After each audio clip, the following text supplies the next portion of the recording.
L'observation près d'Anchorage, en Alaska, survenue en 1986, deviendra l'un des cas les plus célèbres jamais enregistrés. La réunion dure près de 55 minutes et couvre 560 km, fournissant à la FAA une quantité incroyable de données. J'étais responsable de la division des enquêtes sur les accidents aériens au siège de la FAA. La règle était que si un accident survient ou si quelque chose fait la nouvelle, nous devons le savoir avant qu'il ne soit rendu public. En janvier 87, j'ai reçu un appel de l'Alaska. Il semblait qu'un ovni avait poursuivi un 747 japonais pendant environ 30 minutes. D'une manière ou d'une autre, les médias ont réussi à le savoir et ils voulaient en savoir plus. Ne sachant que dire, j'ai répondu que l'enquête était toujours en cours. J'ai ordonné d'emballer tous les enregistrements audio et vidéo, et de les envoyer par vol de nuit, au centre de technologie de l'FAA à Atlantic City. Callahan regroupe une équipe d'analystes, qui synchronise le radar, avec les transmissions radio des pilotes. Cette vidéo enregistrée par Callahan deviendra un indice fondamental pour résoudre le cas. Le commandant Shanjio Terussi, un pilote expérimenté de Japan Airlines, qui pilotait un cargo 747 entre Paris et Tokyo, pensait avoir assisté à un test militaire très poussé. Lorsqu'il a regardé le radar, il a vu un objet de grande taille à 13 ou 14 km. Il a donc appelé la FAA pour savoir si un avion volait là-bas. En regardant le radar, Callahan et son équipe confirment la présence d'un objet non identifié à proximité de l'avion de Terussi. Mais ce sera l'interview du professeur Heinz avec le pilote japonais, qui me permettra de connaître les détails extraordinaires de l'avion. Ce qu'il m'a dit est incroyable. C'était un objet énorme, beaucoup plus gros que son avion. C'était un objet en forme de noix, de la taille de 3 ou 4 avions, émettant une lumière très forte, et de petits avions entraient et sortaient du plus gros véhicule.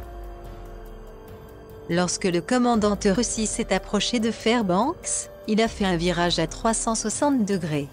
Il voulait essayer de s'éloigner de l'objet à sa gauche. Il pensait qu'il continuerait à voler en ligne droite, afin de pouvoir se déplacer à droite et le laisser derrière lui.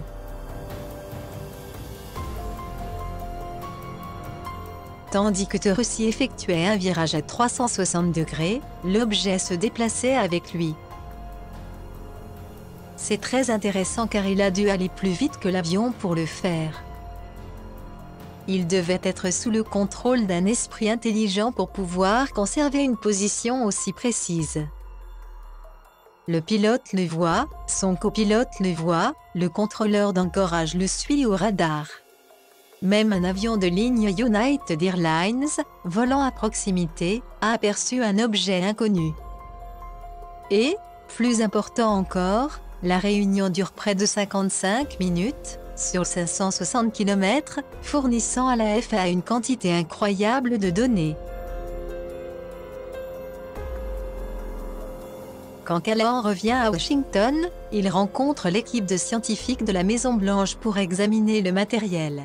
J'ai rencontré 3 scientifiques de l'équipe Reagan, et 3 hommes qui travaillaient pour le CIA, et je leur ai montré les enregistrements. Ils étaient ravis, ils ne pouvaient pas attendre pour mettre la main sur toutes ces données. C'était la première fois qu'ils avaient plus que quelques minutes d'enregistrement. Un des agents s'est levé et a déclaré « Cet événement, indiquant le moniteur, ne s'est jamais produit.